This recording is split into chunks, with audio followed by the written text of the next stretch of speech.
tudo bem? Então, ou bom dia, depende do horário que você vai assistir esse vídeo hoje. Estamos aqui no nosso terceiro encontro. Quem é Jesus? Parte 3. E aí nós continuamos, uma série de estudos da Bíblia, onde a gente vem a ter mais intimidade. Eu quero convidar você a nós orarmos nesse início de estudo.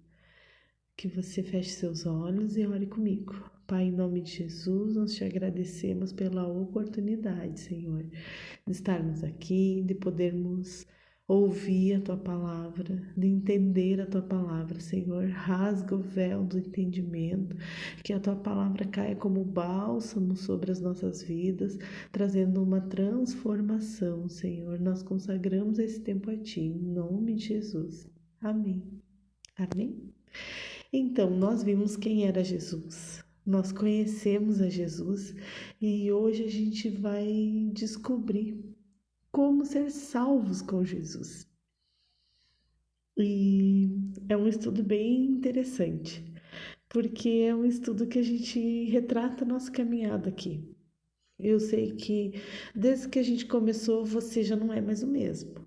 Eu tenho certeza que no teu coração você já não é mais a mesma pessoa que começou vendo os outros 2 vídeos.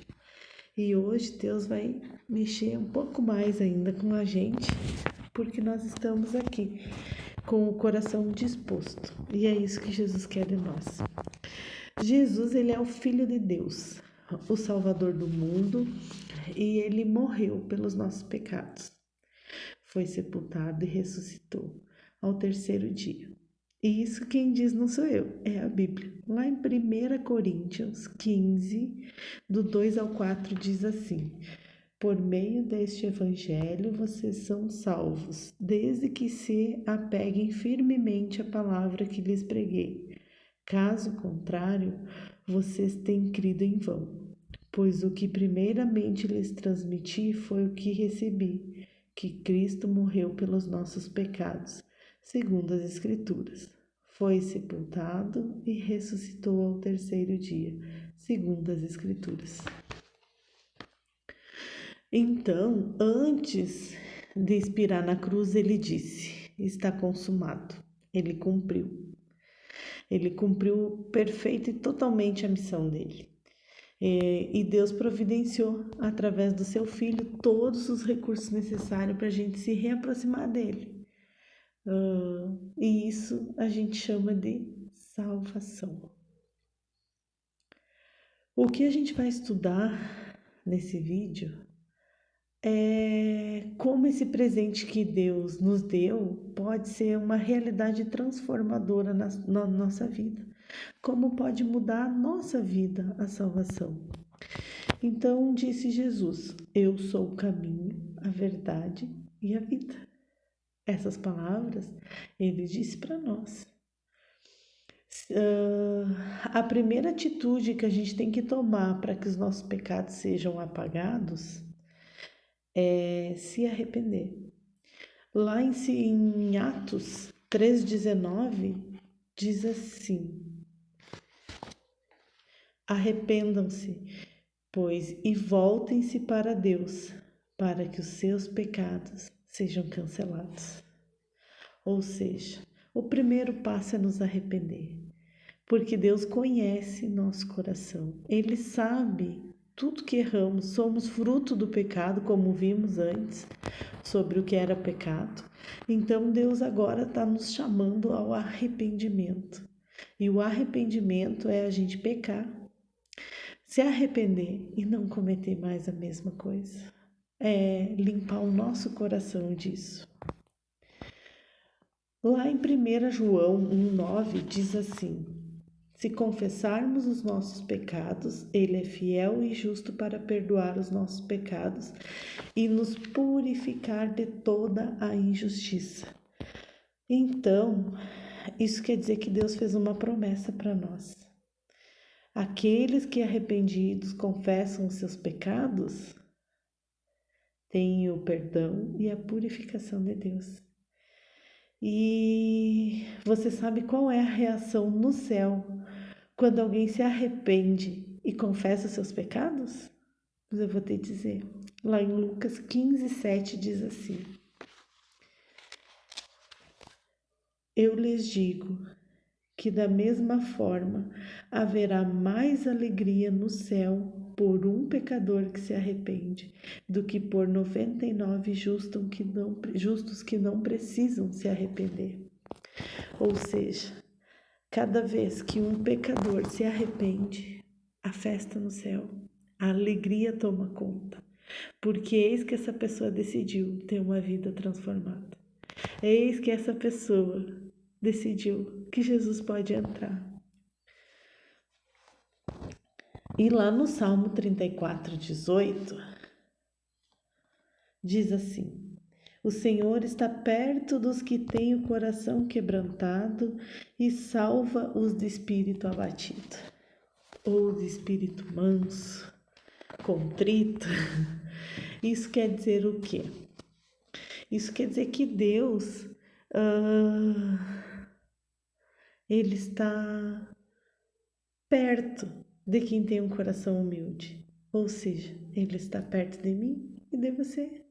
Ele está no nosso meio.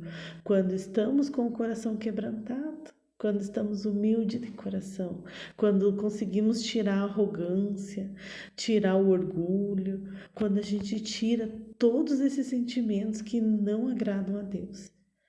Ele está sempre perto de nós. E sabe qual atitude de Deus, segundo o Salmo 51:17? Os sacrifícios que agradam a Deus são um espírito quebrantado, um coração quebrantado e contrito. Ó Deus, não os desprezará. Pois é, na palavra diz que Deus não despreza um coração quebrantado. Deus não despreza o que se humilha. Ele está perto e Ele está atento. E qual a atitude? E além do arrependimento, e a gente está vendo o estudo como posso ser salvo. Então a gente precisa se arrepender. Só que além do arrependimento, a gente precisa dar um passo a mais.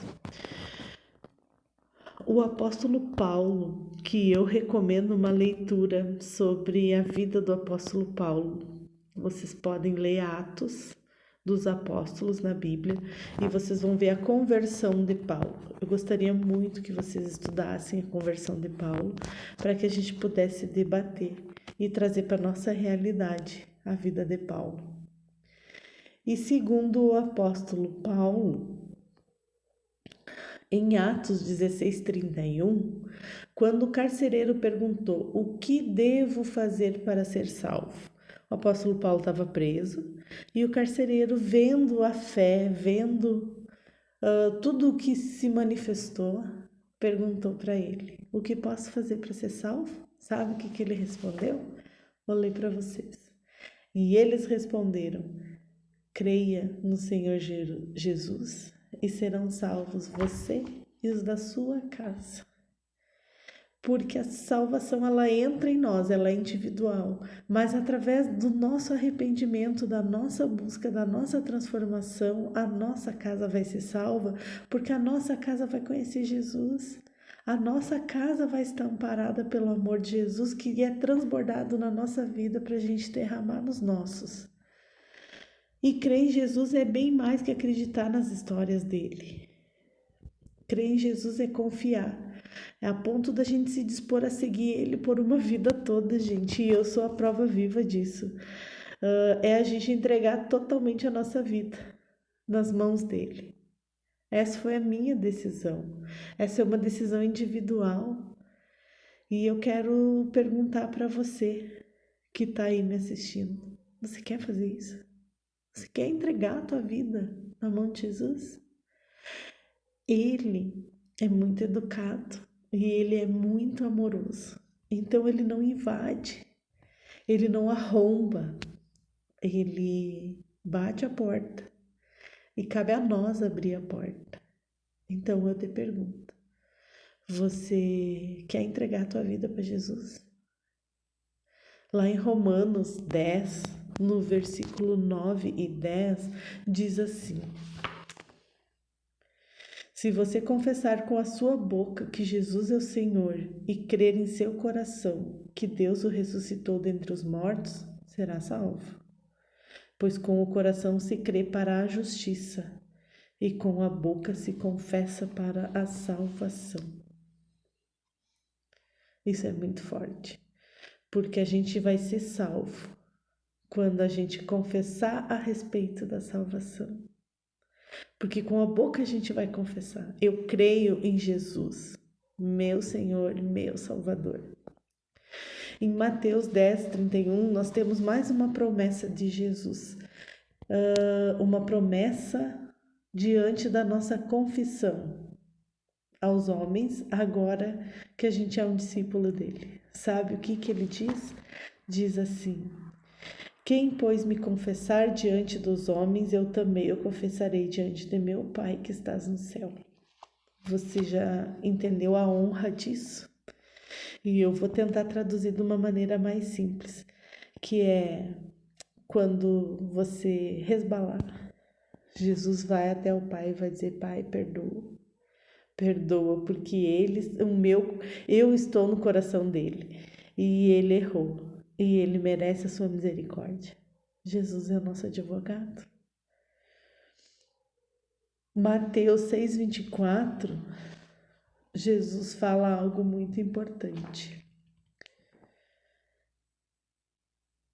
Ninguém serve a dois senhores, pois odiará um e amará o outro, ou se dedicará a um e desprezará o outro. Vocês não podem servir a Deus e ao dinheiro. E aqui Jesus está falando que não podemos continuar as mesmas pessoas. Não podemos querer tudo o que o mundo oferece e uma vida com Jesus. Precisamos ter escolhas. Escolhas porque em certo momento esse caminho vai abrir e a gente vai precisar decidir. Como diz na palavra, quando a gente possui dois gerentes, um a gente ama porque um vai estar chegado a gente, o outro a gente vai odiar em certo momento. Então, para que a gente não chegue nesse ponto, a gente precisa buscar o entendimento de Jesus. Esse texto ele nos ensina que para seguir Jesus a gente precisa renunciar a qualquer consagração que a gente tenha feito, a gente precisa renunciar a certas escolhas que a gente fez antes de ter o entendimento da palavra. Eu sei que é chocante, eu sei que é difícil, mas nós precisamos quebrar essas coisas na nossa vida. A gente precisa se opor à vontade que não seja de Deus. O que Deus quer para a tua vida? Às vezes a gente busca de formas erradas, idolatrando coisas, santos, imagens, a gente idolatra o dinheiro, tudo que a gente colocar diante de Deus, antes de Deus, é idolatria. E Deus, na sua palavra, abomina isso. E nesse momento, Deus está nos chamando ao arrependimento e à confissão. Então, eu quero te convidar a parar de tropeçar, a parar de cair, a confessar que Jesus é o teu Senhor. Sabe por quê? Porque se você tropeçar na sua vida e pecar outra vez, você vai ter um amparo. A gente vai ver isso no próximo estudo. E eu quero deixar aqui um pedido. Se você quer entregar sua vida para Jesus, deixa um likezinho, deixa um joinha aí no grupo ou aqui no YouTube e escreve assim: eu quero. E eu vou estar te chamando no privado e vou estar orando com você, porque Jesus está nos chamando. Por algum motivo, eu fui levada a fazer esses vídeos. Então, eu creio que Jesus já está no teu coração. Se você tem acompanhado os vídeos, se você sabe o conteúdo desses vídeos, Jesus está no teu coração. Então, se você quer uma oração Eu vou orar contigo. A gente ora e você me diz, eu quero. E eu vou estar orando. Vou estar te chamando no privado e vou estar orando com você, ok? Um abraço, um bom descanso, um bom relacionamento com Jesus. Que você continue firme aqui nos nossos estudos e nós vamos continuar conhecendo Jesus. Eu sei que Ele me ama e Ele ama vocês. E é por isso que Ele está aqui no nosso meio. Um abraço e até o próximo. Não esqueça dos devocionais da semana. Deus abençoe tua vida.